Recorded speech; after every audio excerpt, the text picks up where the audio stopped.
Bonjour à tous et à toutes, je suis ravie de vous retrouver aujourd'hui. On est vendredi, il est un petit peu plus de 19 h et du coup je pense que vous me voyez venir. Je viens donc pour lancer un nouveau week-end à 1000. La petite particularité de ce week-end, c'est que je ne le fais pas toute seule puisqu'Adrien a décidé de m'accompagner dans le challenge. Il faut savoir qu'Adrien lit également beaucoup de livres, même si on n'a pas forcément les mêmes goûts, et qu'il lit globalement plus vite que moi. Donc je me fais pas beaucoup de soucis sur le fait qu'il va réussir les 1000 pages. Lui, c'est prévu plutôt des graphiques. J'ai actuellement 2 lectures en cours. J'écoute en livre audio Comme un roman d'été par Émilie Henry. J'aime bien l'histoire, mais je suis pas non plus complètement passionnée, et la narratrice a une voix quand même assez cliché. Et puis sinon, j'ai commencé assez récemment Les Exilés de Troyes par Pat Barker aux éditions Charliston. Il s'agit de la suite du roman Le Silence des Vaincus et que j'avais lu en juillet l'année dernière, exactement à la même période de l'année, et globalement j'aime bien fonctionner comme ça avec mes séries, je sais pas très bien pourquoi, mais voilà. J'en suis à une centaine de pages, le livre en fait un petit peu moins de 400. Après, c'est pas forcément ce qu'il y a de plus adapté par rapport à un week-end à 1000 parce qu'on est sur de la mythologie grecque et du coup il y a beaucoup de personnages. Alors, en général, je mets un petit peu de temps à bien situer tout le monde, et puis les pages sont quand même assez remplies chez Charliston. Donc voilà, c'est pas forcément le meilleur plan pour lire facilement des pages. En plus de ça, c'est un roman qui est quand même assez lourd. Il parle du coup des femmes de différents guerriers importants, rois, etc. Et du fait que lorsque leur mari perd la guerre, finalement, elles se retrouvent à devenir des esclaves et des trophées de guerre pour le camp adverse. J'ai hâte de voir ce que ça va donner pour moi et aussi pour Adrien. I've seen a lot of change, been through a lot of pain. Some things are not the same as they were a year ago.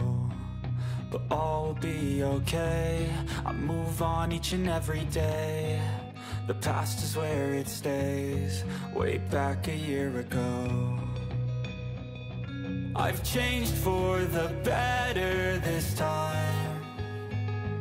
I thought I would never be fine. Bon, je viens pour vous faire un petit point, il est 23 h, on est toujours vendredi. J'ai démarré avec Les Exilés de Troyes, j'ai lu un petit peu moins de 100 pages, j'en suis à peu près à la moitié. Pendant ce temps-là, Adrien a fini sa lecture en cours. Ensuite, là, après dîner, j'ai continué mon écoute en audio de Comme un roman d'été. Donc voilà, je vais continuer un petit peu ça en complétant mon bullet journal. Je suis super en retard, on est le 21 juillet et j'ai toujours pas attaqué mes pages de juillet. Donc voilà. Salut, je vous reprends, on est samedi matin, on va partir sur une brocante. Du coup, on va pas trop lire pour le début de la journée. J'ai continué Les Exilés de Troyes de Pat Barker. J'aime toujours beaucoup ma lecture et je m'attendais pas à ce que ce soit aussi prenant. Finalement, dans ce tome-ci, il y a pas mal d'horreur au début, mais ensuite ça se calme un peu. Il y a encore quelques trucs, mais c'est pas à chaque chapitre comme ça pouvait être le cas parfois avec le premier tome. Et du coup, j'en suis à la page 305 sur 370 à peu près. Donc j'ai bien avancé dedans. Du coup, j'ai lu à peu près 200 pages de celui-ci. Et puis en livre audio, donc j'ai continué à écouter Comme dans un roman d'été et j'ai lu l'équivalent d'une 50aine de pages quand on rapporte aux pages en papier. Donc voilà, du coup je suis plutôt contente pour ce vendredi soir, ça a été assez efficace, donc plutôt un bon démarrage. Et du côté d'Adrien, il sait pas exactement à combien de pages il en est, mais je pense qu'il a un petit peu plus de pages que moi, il a lu un graphique hier soir après son roman. Salut, je vous reprends, on est samedi, il est à peu près 18 h. Je viens de finir d'écouter Comme un roman d'été par Émilie Henry. Alors c'est une histoire que j'ai plutôt bien appréciée. Après elle est quand même relativement cliché. Ce qui est sympa, c'est que c'est l'histoire de 2 auteurs qui se rencontrent alors qu'ils sont un petit peu en panne d'écriture et qu'ils étaient des anciens rivaux à l'université et qui vont décider de se mettre au challenge d'écrire chacun le genre littéraire de l'autre durant l'été. Et ça va être une romance. C'est assez sympa dans le sens où on voit tout le côté autour des livres, autour de l'écriture, etc. Et que j'ai bien aimé globalement ce que chacun des personnages avait à proposer, avait à raconter de lui. Par contre, je dois dire que je vous recommande pas particulièrement la version audio. C'est pas le type de lecture audio que moi j'apprécie. Globalement, avec cet éditeur audio, ça passe pas forcément toujours avec moi. Donc c'est Saga Egmont. C'est pas la première fois que je me fais la réflexion qu'ils ont des narrateurs dont les voix sont bien pour la narration globale, pour le personnage principal, mais des voix qui sont trop clichés pour les autres personnages. Pour les personnages masculins, c'est elle parle un peu comme ça. Si c'est une lecture qui vous intéresse, pourquoi pas la tenter, il est sorti en poche. J'ai continué sinon mon petit carnet de lecture. Donc j'ai fait le mois de juillet. Comme je vous ai dit, j'étais super en retard, je l'avais pas encore fait.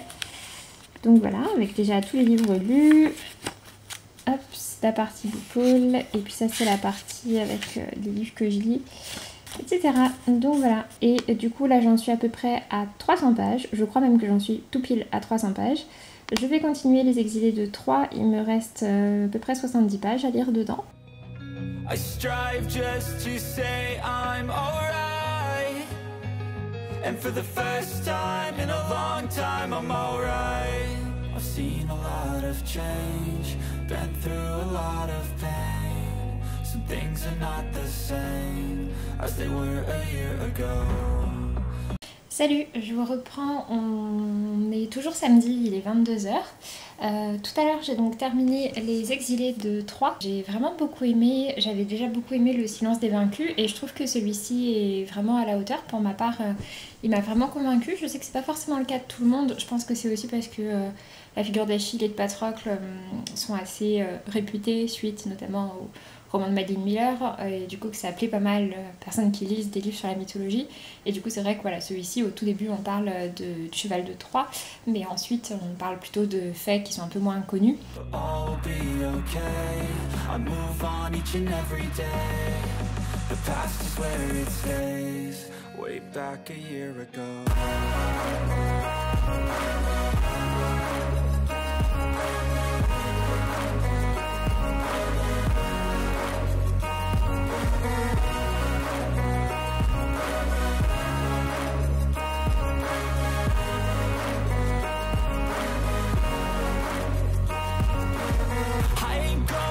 I'm not falling, I'll push all my chips and call all in. I'll bet on myself, you keep stalling. I hear destiny and it's calling. I'll keep my head up high through the downs and lows, and we're all going live, still nobody knows. Salut, je vous reprends, on est dimanche, il doit être à peu près 14 h. Je vous reprends du coup pour vous parler du livre que j'ai terminé tout à l'heure. J'ai donc lu le roman de Sarah Crossan qui s'appelle Quand pique ton cœur. Sarah Crossan, du coup, c'est celle qui a écrit les romans notamment Inséparables, etc. Tout cela. Je les ai quasiment tous lus. Je crois qu'il y a juste Toffee et moi que je n'ai pas lu. Sinon, j'ai lu tout le reste de ces romans, en tout cas de ces romans en vers qui sont publiés chez Rajo. Et du coup, celui-ci, il s'agit d'un roman adulte, mais qui est également écrit en vers, ce que je ne savais pas d'ailleurs. Hop, comme ceci. Il est sorti il y a 1 ou 2 ans et du coup ça m'intriguait pas mal parce que j'aime bien ce qu'elle fait en ado. Après je dois avouer que j'avais pas du tout lu de quoi ça parlait. Globalement avec les romans de Sarah Crossan je sais rarement de quoi il parle avant de me lancer dedans.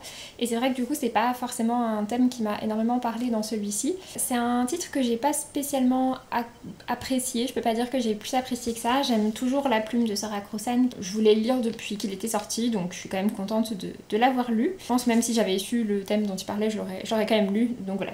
Donc avec ce roman-ci, j'en suis à 660 pages à peu près de lu, du coup on est plutôt pas mal. Et puis du côté d'Adrien, il a dépassé les 800 pages, donc voilà, lui il est en très bonne voie. Salut, il est 18 h 30, on est parti faire un tour à une fête foraine qui est à côté de la maison, donc c'était bien sympa. On n'y est pas resté super longtemps, mais voilà, du coup on est rentré il y a une petite heure et il est l'heure du coup de me remettre à lire. Je vais donc attaquer le tome 2 des Magies de l'Archipel.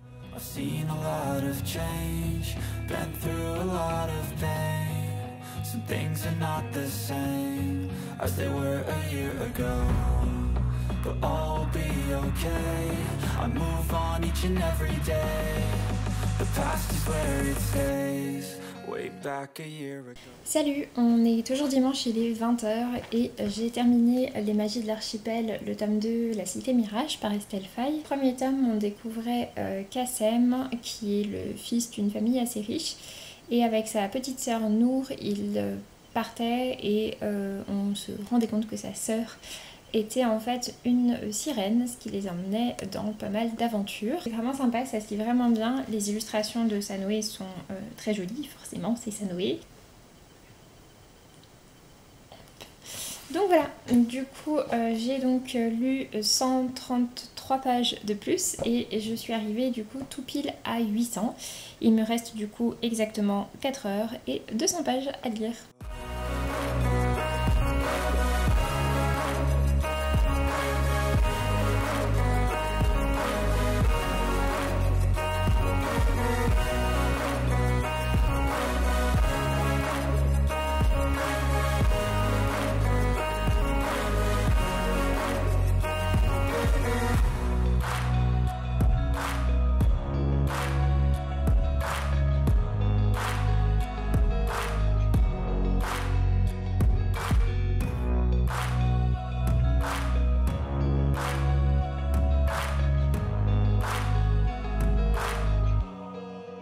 Back a year ago.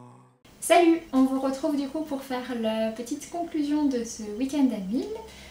Du coup déjà Adrien, c'était ton premier week-end à Lille, ouais. T'as trouvé ça chouette? Ouais, c'était chouette. Bon, c'était mon premier officiel parce que j'ai dû en faire pas mal non officiels. Sans compter les pages. Sans compter les pages, et sans me rendre compte que je lisais 1000 pages quoi. Ouais. Est-ce que tu veux nous montrer ce que t'as lu? Alors, bon, j'ai un peu triché, hein. C'est principalement du graphique. J'ai voulu faire une petite pause de mes romans et autres essais passionnants politiques. Alors d'abord j'ai fini La Maison de Soi d'Anthony Horowitz, pour le coup un roman, donc c'est Sherlock Holmes, c'est écrit par Anthony Horowitz assez récemment, vraiment très bien, plutôt dans le mood de Conan Doyle, mais avec un côté sombre et un travail sur les personnages qui est vraiment la force d'Horowitz, qui est celui qui a notamment créé la série des Alex Rider, et qui est vraiment un très bon auteur. Et c'était vraiment bien. Ensuite, bon, ensuite c'est là où tu as lu toutes tes voilà, BD tous mes graphiques. et Alors d'abord un petit Calvin et Hobbes. Bon, ça je pense que j'ai pas besoin de le présenter. C'est Bill Watterson. Et voilà, c'est à la fois doux, drôle. Alors, History of Violence. Ça c'est peut-être connu de certains ou de certaines qui sont peut-être cinéphiles. Ça a été adapté au cinéma par David Cronenberg.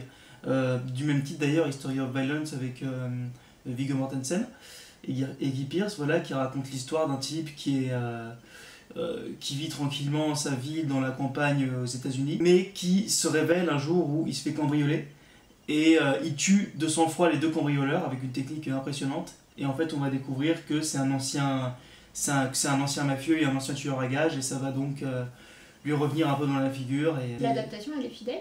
L'adaptation est extrêmement fidèle. Ensuite, alors ça c'est une petite déception. C'est un récit complet de Batman qui s'appelle Les Cris dans la nuit. Ensuite, alors ça c'est une intégrale des dessins de Charlie Hebdo en 2012, surtout sur la campagne présidentielle. Gottlieb, bah ça je sais pas tellement quoi en dire, voilà. Et alors, mon coup de cœur, qui s'appelle La Dame de la Chambre Close, de Minakuro Moshizuri. Minakuro Moshizuri, c'est un des auteurs affiliés à un grand mangaka du fantastique et de l'horreur qui s'appelle Junji Ito, que j'aime beaucoup, qui est mon mangaka préféré. Donc là, c'est très proche, voilà, c'est une histoire d'un homme qui est plus ou moins hanté d'abord chez lui, puis au téléphone, par une femme, donc avec un long visage comme Modigliani puis Junji Ito en ont dessiné. C'est très inquiétant, c'est un one-shot, ça ne répond pas du tout, quasiment pas aux questions qui sont posées, qui est cette personne, pourquoi elle fait ça, ce genre de choses. C'est vraiment beaucoup plus dans le rêve et dans le cauchemar que dans l'explication. Donc, et graphiquement c'est magnifique, enfin vraiment c'est un vrai coup de cœur. Ok, et du coup avec tout ça, t'as lu combien de pages? 1081. Ok. Et du coup, est-ce que tu serais tenté de refaire un week-end à Lille plus tard? Je me rends compte, en tout cas en lisant des graphiques, les 1081 pages, je les ai atteints vraiment assez rapidement dans le week-end. Je me demande si en lisant des romans, j'y arriverai aussi bien, je suis pas sûr. Je lis assez vite, mais est-ce que je lis assez vite pour 1000 pages? Faut voir. Mais oui, pourquoi pas. À mon tour. Comme je vous disais, donc j'avais 2 lectures en cours quand j'ai commencé le week-end à Lille. Je lisais Comme un roman d'été par Emilia Henry, qui est une romance qui se passe en été, entre 2 auteurs. Et l'histoire en elle-même est plutôt sympa, les personnages sont assez attachants, c'est assez chouette de voir tout le côté écriture, livre, etc. Par contre, je vous recommande pas particulièrement la version audio. Donc ça, il me restait une centaine de pages. Ensuite, j'ai continué donc Les Exilés de Troyes par Pat Barker. Donc chez Charleston, il est sorti en poche, je crois, chez J'ai lu. J'avais déjà beaucoup aimé le premier volume, donc Le Silence des Vaincus. Et ici, on est sur la suite directe. du Silence des Vaincus. Je pense qu'il est un petit peu compliqué à lire sans avoir lu l'autre. C'est pas marketé, c'est pas écrit dessus que c'est une suite, mais à mon avis sans avoir lu le précédent c'est un peu compliqué quand même de s'y retrouver. C'est déjà pas forcément simple comme ça traite de la mythologie, de s'y repérer entre tous les différents personnages. On suit donc principalement le personnage de Briseis qui est donné comme trophée de guerre à Achille dans le premier volume. Et du coup ici on a la suite de ses aventures juste après la chute de Troie. Le roman commence vraiment avec la scène du cheval de Troie. Donc ça reste une série dans laquelle il y a beaucoup de violence, il y a pas mal de viols, de meurtres et compagnie. C'est pas, voilà, c'est pas ce qu'il y a de plus joyeux comme série, par contre ça se lit vraiment très bien, je suis très contente de l'avoir lu. Je sais pas s'il y a d'autres tomes de prévus, en tout cas s'il y en a d'autres je les lirai avec plaisir. Ensuite j'ai lu Quand pique ton cœur de Sarah Crossan. J'avais déjà lu ses autres romans qu'elle a écrits et qui sont publiés chez Rajo. C'est des romans qui sont écrits en vers libre. Et celui-ci par contre c'est un roman qui est publié en collection adulte puisqu'on parle ici de l'histoire d'une femme qui a un amant. Ils sont chacun tous les deux mariés avec des enfants mais ils se retrouvent régulièrement, ils entretiennent une liaison sur pas mal d'années qui est assez chaotique et jusqu'au jour où lui va décéder dans un accident et elle finalement se retrouve un peu seule face à ce chagrin qu'elle a du mal à exprimer, qu'elle a du mal à extérioriser parce que les gens ne sont pas au courant de cette relation qu'elle entretenait. Et finalement ce qu'elle va trouver comme moyen de partager sa peine c'est de se rapprocher de la veuve de son amant. Alors j'aime toujours bien l'écriture de Sarah Crossan, je suis contente de l'avoir lu. Après en termes de thématique c'est pas forcément quelque chose qui me parle trop donc j'ai pas été plus emballée que ça. Ensuite, un petit jeunesse, j'ai lu Les Magies d'Archipel, le tome 2 par Estelle Faye, donc la Cité Mirage, aux éditions Nathan. C'est une série jeunesse de fantasy, les tomes font chacun à peu près 130 pages, il y en aura au moins un troisième, je sais pas s'il y en a d'autres de prévus. Comme dans l'histoire on nous parle globalement du fait qu'il faut récupérer 3 livres dans 3 cités antiques, je pense que ce sera terminé en 3 tomes. Et du coup on suit l'histoire d'un frère et d'une sœur qui partent d'une ville et qui se font engager sur un bateau et ensuite il leur arrive plein d'aventures. Et pour terminer, je suis restée avec Estelle Faye et j'ai lu son roman qu'elle a coécrit avec Fabien Légeron. C'était à peu près les seuls d'Estelle Faye qui me restaient à lire. Donc il s'agit de Hollywood Monsters qui est sorti en fin d'année dernière. Et ici on est sur un roman qui se passe à l'âge d'or du cinéma hollywoodien, à la fin des années 20, début des années 30. Et on suit du coup l'histoire d'un accessoiriste qui travaille sur un plateau de cinéma pour un film un peu d'horreur fantastique. Sauf qu'il va commencer à y avoir des meurtres ou en tout cas des choses qui commencent à se passer qui ne sont pas normales autour de ce plateau de tournage et du coup finalement un peu les monstres du cinéma qui sortent dans la vraie vie et du coup cet accessoiriste se retrouve avec l'enfant vedette du film à essayer de comprendre ce qui se passe et de mener leur petite enquête. Donc voilà. Et du coup moi de mon côté j'ai terminé le week-end avec 1012 pages.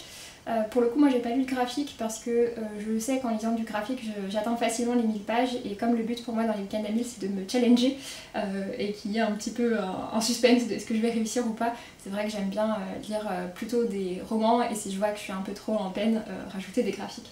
Et voilà, en tout cas je suis contente que tu l'aies fait avec moi, c'était chouette. Ouais. Et puis bah du coup sur ce, on vous laisse et puis moi je vous dis à très bientôt pour une prochaine vidéo. Salut!